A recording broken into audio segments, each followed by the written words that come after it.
Hello दोस्तों, तो आपका स्वागत है दीपक क्लासेस में। तो आज हम आरआरबी रेलवे सुरक्षा बल आरपीएफ परीक्षा 2019 के एसआई के प्रीवियस ईयर पेपर का एनालिसिस कराएंगे, जो यह 10/1/2019 के सेकंड शिफ्ट में आया हुआ पेपर है, जिसका हमने पार्ट ए में 1 से 25 तक क्वेश्चन कवर करा दिया था। अब उसके आगे बचे हुए क्वेश्चनों को पार्ट बी में हम आज कवर कराएंगे। तो चलिए आज के वीडियो को हम स्टार्ट करते हैं। जैसा कि कल हमने 25 क्वेश्चन तक कर लिया था, तो अगला हमारा 26वां क्वेश्चन आज का हमारा फर्स्ट क्वेश्चन होगा। क्वेश्चन है चंद्रमा और पृथ्वी के बीच की दूरी क्या है। तो इसका हमारा राइट आंसर हो जाएगा ऑप्शन फर्स्ट 3.84 × 10⁵ किलोमीटर। इससे जुड़े तथ्य देखिए, चंद्रमा और पृथ्वी के बीच की दूरी 3.84 × 10⁵ किलोमीटर, जो लगभग 338,885 मील है। चंद्रमा पृथ्वी का एकमात्र प्राकृतिक उपग्रह है और सौर मंडल का 5वां सबसे बड़ा चंद्रमा है। चंद्रमा का वातावरण बहुत ही विरल है, जिसे एक्सोस्फीयर कहा जाता है। अगले क्वेश्चन की ओर हम बढ़ें। देखिए नेक्स्ट 27वें नंबर का हमारा क्वेश्चन है। क्वेश्चन दिया गया है पीटी ऊषा का उपनाम क्या है। इसका हमारा राइट आंसर हो जाएगा ऑप्शन फर्स्ट पयोली एक्सप्रेस। इससे जुड़े तथ्य देखिए, पीटी ऊषा का उपनाम पयोली एक्सप्रेस है। पीटी ऊषा का जन्म 27 जून 1964 को केरल के कोझिकोड जिले के पयोली गांव में हुआ था। उन्हें queen of Indian track and field उपनाम से भी जाना जाता है। पीटी ऊषा भारतीय ओलंपिक संघ आईओए की अध्यक्ष बनने वाली पहली महिला हैं। अगले क्वेश्चन की ओर हम बढ़ें। नेक्स्ट देखिए हमारा क्वेश्चन है 28वें नंबर का क्वेश्चन है, निम्नलिखित में से किस महाद्वीप में ग्रेट विक्टोरिया रेगिस्तान स्थित है। तो इसका हमारा करेक्ट आंसर होगा ऑप्शन डी ऑस्ट्रेलिया। इससे जुड़े कुछ महत्वपूर्ण पॉइंट देखिए, ग्रेट विक्टोरिया रेगिस्तान ऑस्ट्रेलिया का सबसे बड़ा रेगिस्तान है। यह पश्चिम ऑस्ट्रेलिया और दक्षिण ऑस्ट्रेलिया में स्थित है। अन्य प्रमुख मरुस्थल और उनकी स्थितियाँ, जैसे महाद्वीप हो गया और मरुस्थल, अफ्रीका महाद्वीप में कौन सा है, सहारा है, नूबियन और कालाहारी मरुस्थल है। उत्तरी अमेरिका में है ग्रेट बेसिन और सोनोरन है। दक्षिण अमेरिका में है आटाकामा और पैटागोनिया मरुस्थल स्थित है। ऑस्ट्रेलिया में कौन कौन सा है, ग्रेट सैंडी है, गिब्सन है, सिम्पसन है, बटन है। अगले क्वेश्चन की ओर हम बढ़ें। 29वें नंबर का हमारा देखिए क्वेश्चन दिया गया है। क्वेश्चन है राज्यसभा को अस्थायी सदन माना जाता है क्योंकि। इसका हमारा राइट आंसर होगा ऑप्शन बी सदन कभी भंग नहीं होता। इससे जुड़े कुछ महत्वपूर्ण पॉइंट देखिए दिया गया है। राज्यसभा को अस्थायी सदन माना जाता है क्योंकि राज्यसभा का विघटन कभी नहीं होता। राज्यसभा के सदस्यों का कार्यकाल निश्चित होता है। इस सदन का प्रत्येक सदस्य 6 वर्ष के लिए चुना जाता है एवं प्रत्येक 2 वर्ष बाद 1/3 सदस्य सेवानिवृत्त हो जाते हैं तथा उतने ही नए सदस्यों का निर्वाचन हो जाता है। अगले क्वेश्चन की ओर हम बढ़ें। 30वें नंबर का हमारा नेक्स्ट क्वेश्चन है। क्वेश्चन दिया गया आधुनिक मनु के नाम से किसे जाना जाता है। तो इसका हमारा राइट आंसर होगा ऑप्शन सी BR अम्बेडकर। इससे जुड़े तथ्य देखिए, डॉक्टर BR अम्बेडकर को भारत के संविधान के पिता एवं आधुनिक मनु की संज्ञा दी जाती है। डॉक्टर BR अम्बेडकर एक प्रमुख भारतीय विधिवेत्ता, अर्थशास्त्री, समाज सुधारक और राजनीतिज्ञ थे। उनका जन्म 14 अप्रैल 1891 को मध्य प्रदेश के महू में हुआ था। उन्हें वर्ष 1990 में भारत के सर्वोच्च नागरिक सम्मान भारत रत्न से सम्मानित किया गया था। 31वें नंबर क्वेश्चन की ओर हम बढ़ें। क्वेश्चन है तृतीय गोलमेज सम्मेलन कब आयोजित किया गया था। तो इसका हमारा राइट आंसर होगा ऑप्शन बी 1932। इससे जुड़े कुछ महत्वपूर्ण पॉइंट देखिए दिया गया है। गोलमेज सम्मेलन और आयोजित तिथि और वर्ष, जैसे प्रथम गोलमेज सम्मेलन कब हुआ था, 12 नवंबर 1930 से 19 जनवरी 1931 तक था। द्वितीय गोलमेज सम्मेलन 7 सितंबर 1931 से लेकर दिसंबर 1931 तक रहा। तृतीय गोलमेज सम्मेलन 17 नवंबर 1932 से लेकर 24 दिसंबर 1932 तक रहा। अगले क्वेश्चन की ओर हम बढ़ें। नेक्स्ट क्वेश्चन की हम बात करें तो नेक्स्ट क्वेश्चन हमारा दिया गया है डॉट डॉट सिलिकेट खनिजों का एक समूह है जिसमें परिपूर्ण दरार होती है, जिससे वे पतली प्लेटों में आसानी से विभाजित हो जाते हैं। इसका हमारा राइट आंसर होगा ऑप्शन सी माइका। इससे जुड़े तथ्य देखिए, कुछ महत्वपूर्ण पॉइंट दिए गए हैं। माइका सिलिकेट खनिजों का एक समूह है जिसमें परिपूर्ण दरार होती है जिससे वे पतली प्लेटों में विभाजित हो जाते हैं। सिलिकेट एक आयन है जिसमें सिलिकॉन और ऑक्सीजन दोनों होते हैं। सिलिकेट्स के परिवार में मुख्य रूप से आर्थोसिलिकेट्स, मेटासिलिकेट्स और पैरासिलिकेट्स शामिल होते हैं। अगले क्वेश्चन की ओर हम बढ़ें। अगला हमारा 33वें नंबर का क्वेश्चन देखिए दिया गया है, नीति आयोग के सीईओ कौन हैं? तो इसका हमारा राइट आंसर होगा ऑप्शन बी, अमिताभ कांत। इससे जुड़े कुछ महत्वपूर्ण पॉइंट देखिए। प्रश्नकाल के समय नीति आयोग के सीईओ अमिताभ कांत थे। वर्तमान में नीति आयोग के मुख्य कार्यकारी अधिकारी सीईओ BVR सुब्रमण्यम हैं। नीति आयोग की स्थापना 1 जनवरी 2015 को योजना आयोग के स्थान पर की गई थी जिसका उद्देश्य सहकारी संघवाद को बढ़ावा देना था। नेक्स्ट क्वेश्चन की ओर हम बढ़ें। नेक्स्ट देखिए हमारा अगला क्वेश्चन दिया गया है, निम्नलिखित में से कौन हिमाचल प्रदेश का लोकप्रिय लोक नृत्य है? तो इसका हमारा राइट आंसर होगा ऑप्शन सी, छारवा। इससे जुड़े तथ्य देखिए, कुछ महत्वपूर्ण पॉइंट दिया गया है। राज्य है और प्रमुख लोक नृत्य जैसे हिमाचल प्रदेश का कौन है? छारवा है, थाली है, सांगला है, छपेली है और जद्दा है। गुजरात का कौन सा है? गरबा है, रासलीला है, भवई है, लाम्या है और पणिहारी है। पश्चिम बंगाल में यात्रा है, बाउल है, गंभीरा है, मरसिया है। राजस्थान का घूमर है, कालबेलिया है, गणगौर है और पणिहारी है।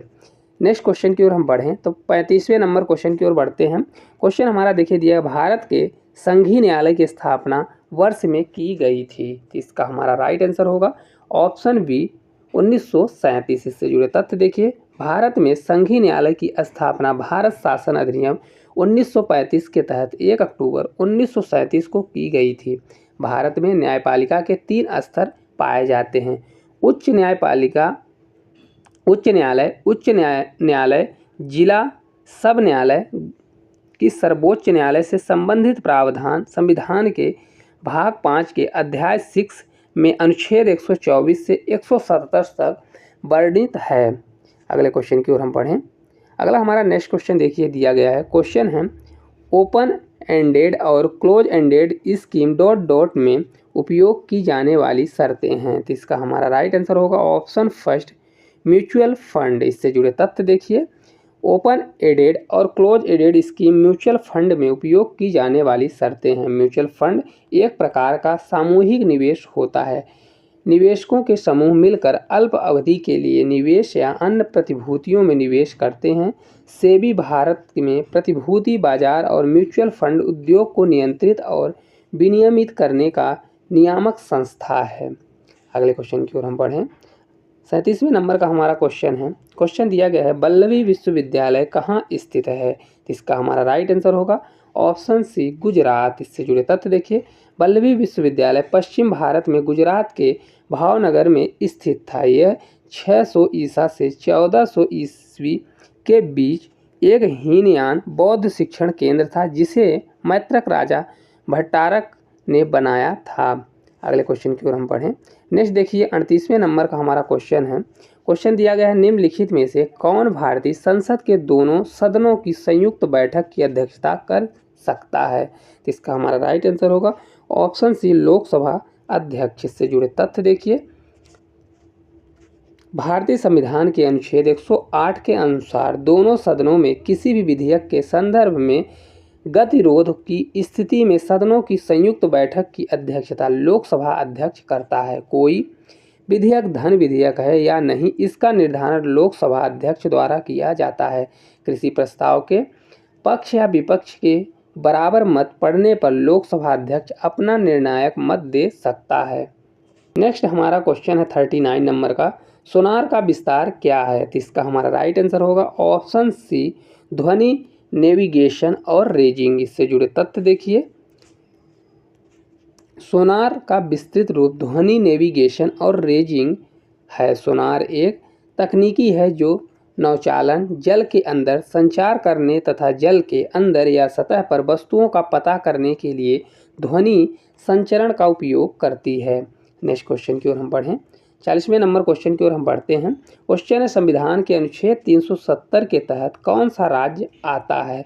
इसका हमारा करेक्ट आंसर होगा ऑप्शन ए जम्मू कश्मीर। इससे जुड़े तथ्य देखिए, भारतीय संविधान के भाग 21 में अनुच्छेद 370 के तहत जम्मू और कश्मीर राज्य को विशेष राज्य का दर्जा दिया गया था, परंतु 5 अगस्त 2019 को राष्ट्रपति के आदेश द्वारा जम्मू कश्मीर को प्राप्त यह विशेष दर्जा समाप्त कर दिया गया।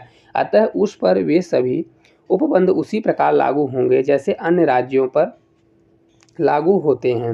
अगले क्वेश्चन की ओर हम बढ़ें। अगला हमारा 41वें नंबर का क्वेश्चन देखिए दिया गया है। क्वेश्चन है पर्थ स्टेडियम निम्नलिखित में से किस देश में स्थित है? तो इसका हमारा राइट आंसर होगा ऑप्शन बी ऑस्ट्रेलिया। इससे जुड़े तथ्य देखिए, कुछ देश दिए गए हैं और वहाँ के स्टेडियम के नाम दिए गए हैं। जैसे ऑस्ट्रेलिया में कौन कौन से हैं? पर्थ है, सिडनी है, ब्रिस्बेन है, मेलबोर्न है। बांग्लादेश में बंगबंधु है, बंगबंधु नेशनल स्टेडियम जो ढाका में है। दक्षिण अफ्रीका में क्या है? वांडर्स है, जोहानबर्ग है, सेंचुरियन है। न्यूजीलैंड में क्या है? सेडन पार्क है, बेसिन रिजर्व है और ईडन पार्क है। अगले क्वेश्चन की ओर हम बढ़ें।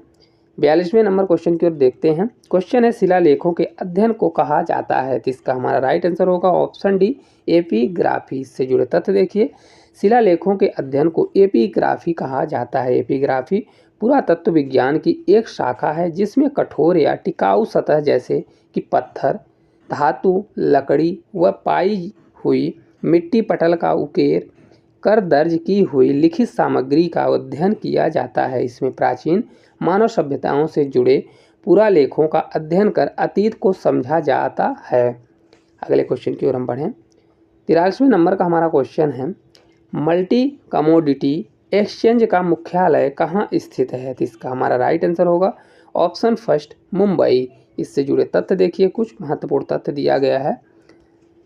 मल्टी कमोडिटी एक्सचेंज भारत का अत्यधिक इलेक्ट्रॉनिक्स कमोडिटी एक्सचेंज है। इसका मुख्यालय मुंबई में है और 2003 से परिचालन में है। यह भारत सरकार के स्वामित्व वाला कमोडिटी ट्रेडिंग एक्सचेंज है। ठीक वैसे ही जैसे आप विभिन्न कंपनियों के शेयर में निवेश करते हैं, आप MCX के माध्यम से सोने, चांदी, कपास, काली मिर्च आदि में भी निवेश कर सकते हैं। अगले क्वेश्चन की ओर हम बढ़ें। अगला देखिए हमारा क्वेश्चन दिया गया है। क्वेश्चन है पेंच राष्ट्रीय उद्यान डॉट डॉट में स्थित है। तो इसका हमारा राइट आंसर हो जाएगा ऑप्शन बी मध्य प्रदेश। इससे जुड़े कुछ महत्वपूर्ण पॉइंट देखिए। पेंच राष्ट्रीय उद्यान मध्य प्रदेश में स्थित है। कुछ राज्य दिए गए हैं और वहाँ के राष्ट्रीय उद्यान दिए गए, जैसे मध्य प्रदेश में कूनो राष्ट्रीय उद्यान है, फॉसिल राष्ट्रीय उद्यान है, बांधवगढ़ और सतपुड़ा राष्ट्रीय उद्यान है। मेघालय में कौन कौन है?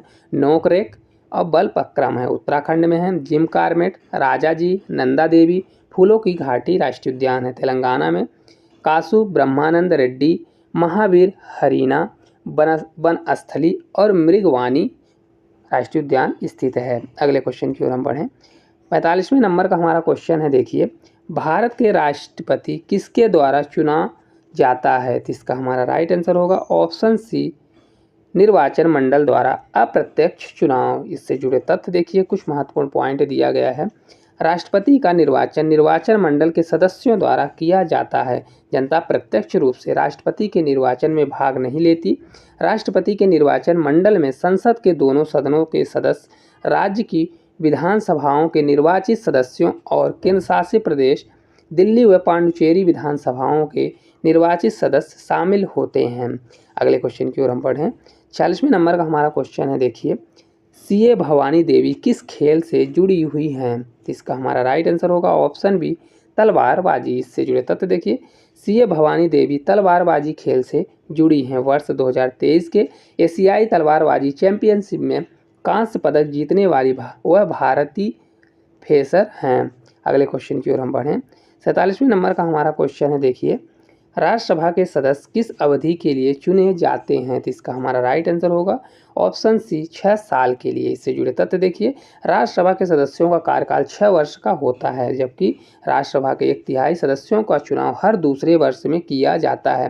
राज्यसभा संसद का उच्च सदन है और यह भारतीय संघ के राज्यों और केंद्र शासित प्रदेशों का प्रतिनिधित्व करता है। यह संसद का स्थायी सदन होता है एवं यह कभी भी पूर्ण रूप से भंग नहीं होती। अगले क्वेश्चन की ओर बढ़ें। अगला नेक्स्ट क्वेश्चन 48वें नंबर का हमारा क्वेश्चन है, लोसर त्यौहार निम्नलिखित धर्मों में से किसके द्वारा मनाया जाता है? इसका हमारा राइट आंसर होगा ऑप्शन बी, बौद्ध धर्म। इससे जुड़े तथ्य देखिए, लोसर त्यौहार बौद्ध धर्म द्वारा मनाया जाता है। लोसर उत्सव लद्दाखी नव वर्ष के अवसर पर मनाया जाने वाला प्रमुख सामाजिक धार्मिक त्यौहार है। यह उत्सव 15 दिनों तक चलता है। अगले क्वेश्चन की ओर हम बढ़ें। नेक्स्ट क्वेश्चन देखिए 39वें नंबर का हमारा क्वेश्चन है, वह प्रक्रिया जिसमें हरे पौधे सूर्य के प्रकाश और क्लोरोफिल की उपस्थिति में कार्बन डाइऑक्साइड और पानी से अपना भोजन बनाते हैं उसे डॉट डॉट कहा जाता है। तो इसका हमारा राइट आंसर होगा ऑप्शन सी, प्रकाश संश्लेषण। इससे जुड़े तथ्य देखिए, वह प्रक्रिया जिसमें हरे पौधे सूर्य के प्रकाश और क्लोरोफिल की उपस्थिति में कार्बन डाइऑक्साइड और पानी से अपना भोजन बनाते हैं उसे प्रकाश संश्लेषण कहा जाता है। अगले क्वेश्चन की ओर हम बढ़ें।